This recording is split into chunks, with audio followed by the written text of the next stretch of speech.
If you'll be struggling with the basics or you want to go into more advanced concepts, but you feel that something is holding you back because maybe your technique is poor, maybe your sound is poor or whatnot, today what I want to do is I want to give you 10 ideas, 10 tips that will help you strengthen the basics, allow you to move forward quicker with very simple ideas that you might not have thought about before. If you don't know me, my name is Martino. I'm a professional saxophone player. I'm the founder of the London Saxophone School. You can come and check us out here in London if you're local for lessons, groups, ensembles, and whatnot. And if you're not, we do lots of things online too. We have online courses, mentorships, and whatnot. Again, everything is here below in the description for you to check out. Now, the first thing we're going to talk about is less is more. If your sound is struggling to come out, if your notes are pinching, if your low notes are jumping up, or whatever is happening, probably is because you're over forcing things, you're over trying things, and the embouchure here is too tight. Try less and allow the sound to just flow more.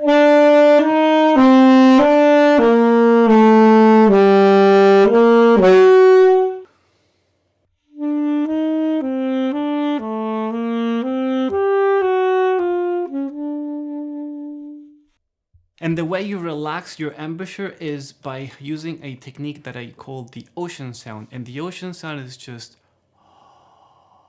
do this into the saxophone.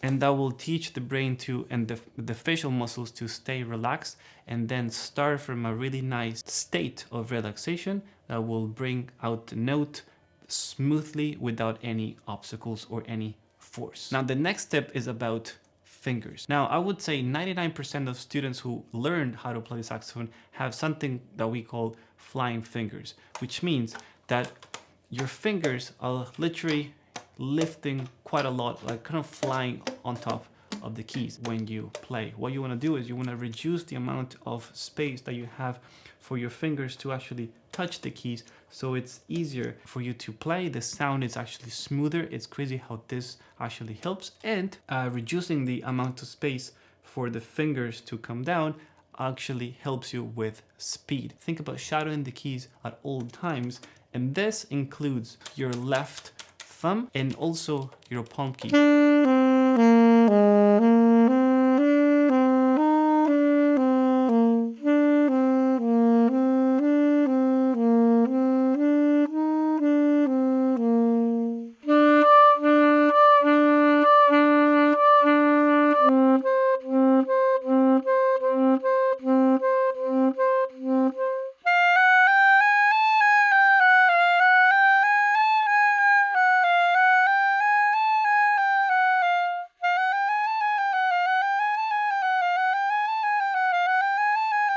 Now for the third tip, let's talk about tonguing. Remember that tonguing is something that can kind of destroy your sound if you're not ready for tonguing. Too many people tongue too much too early. So my recommendation for the next at least 6 months to a year is to slur. Just slur the thing, okay? Because this is where air starts. Not this, okay? This is called a wind instrument. It's not called a tongue instrument, okay? So we need air for this thing to work, and also, funny enough, for the tonguing technique to be much better. If you focus a lot on slurring, then tonguing later on will be much easier.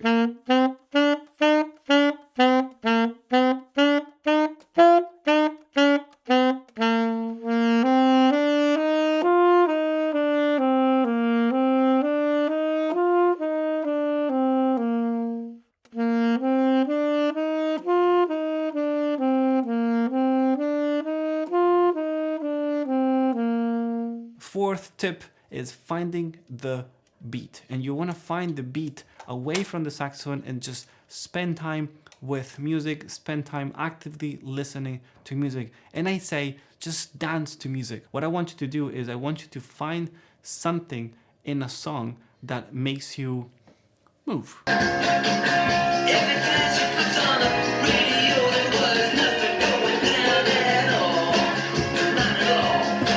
Music makes us move, you know, and if you can find the beat with your body first, then when you go back and actually play the thing, it'll be much easier to find and to actually stay on track. Fifth tip is play slow if you want to play fast. Now, if you're not a professional musician or an advanced player, you probably don't know this. Musicians work on their speed by playing slow. Why? Because when you play slow, you have more time to think and more time to actually kind of refine your playing and refine the movement. So I always think, I like to think about playing in slow motion. There's no one running after you. So you have all the time in the world to really feel the movement of every single finger, or feeling the notes. Okay, so if you want to play fast, if you want to really improve the dexterity of your fingers, you have to dedicate time to playing slow and then build it up slowly, progressively up to speed.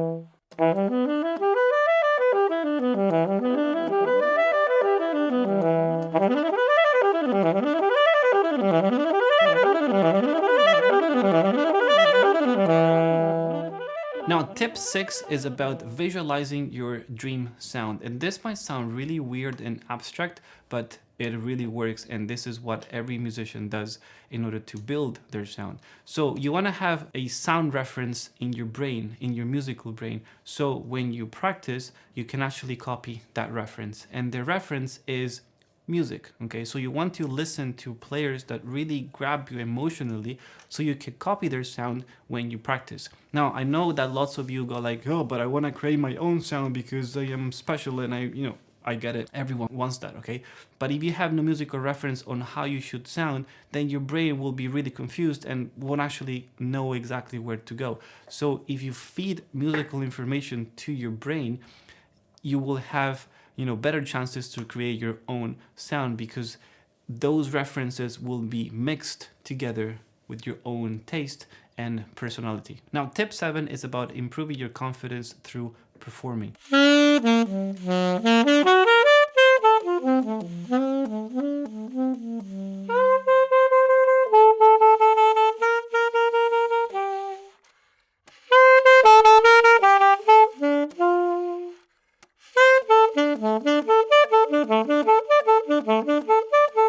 And when I say performing, I don't mean big places. I just mean a few people in your house. That's it. Okay, even to your cat, it will work. You just have to get into this performance mode in order to bring up your level, in order to boost your level. Otherwise, you'll just stay a room player forever. You'll never go anywhere. So say once a month, gather your friends and family and go like, can I play this new piece to you? And it'll be great. Or even go out busking. When you busk, nobody cares about what you're doing. So it's like kind of free performance practice. Going busking is great. You can ask for money or not, whatever, but do it, because it will actually get you out there, and it will kind of test your skills in front of people. Now, tip 8 is about mastering your scales. You have to know your major and your minor scales if you want to go anywhere, whether it's improvising or not, or just playing the thing, to a better degree. You have to know your scales, because those are the foundation of sound and technique and music, okay? Because there's so many things to learn, okay, I encourage you to start with your major scales up to 3 sharps and 3 flats, and then maybe move on and add minor scales up to 3 sharps and 3 flats. Don't go past 3 sharps and 3 flats, because everything becomes more challenging and way harder. So stay there, master those keys first, and then move on to the more challenging ones.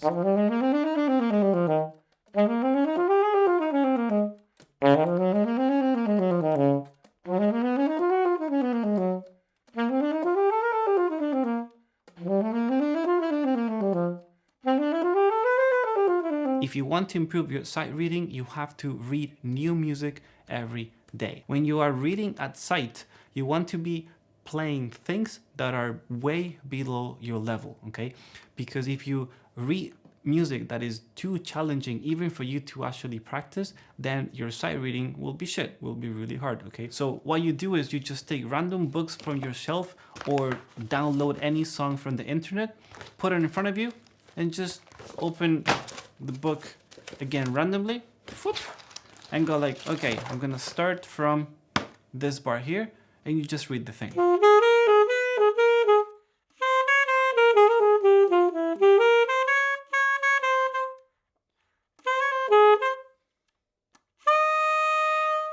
If you feel that your low notes are unstable, maybe they jump up, this is probably because you are either overblowing or you're tensing too much in here. So what you can do is you can reset everything, reset your airflow, reset your embouchure, your facial muscles by doing this simple thing.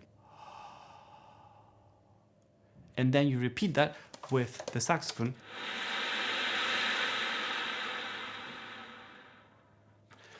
It has to be really nice and low and deep sound for this to work, okay? Avoid this. It has to be.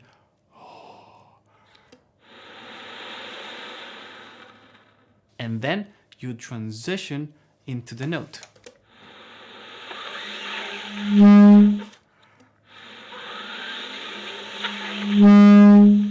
If you can get the transition nice and smooth from air into the note, that's how you fix your low notes. They won't wobble, they won't shake, they won't squeak. It will just be a really nice and solid note for you to play. And if you're hungry for more tips about how to play the saxophone, then I've got free ebooks that you can download here somewhere in the description. I wish you a great day, guys. For any questions, let me know here below in the comments, and I wish you again a great day. See ya.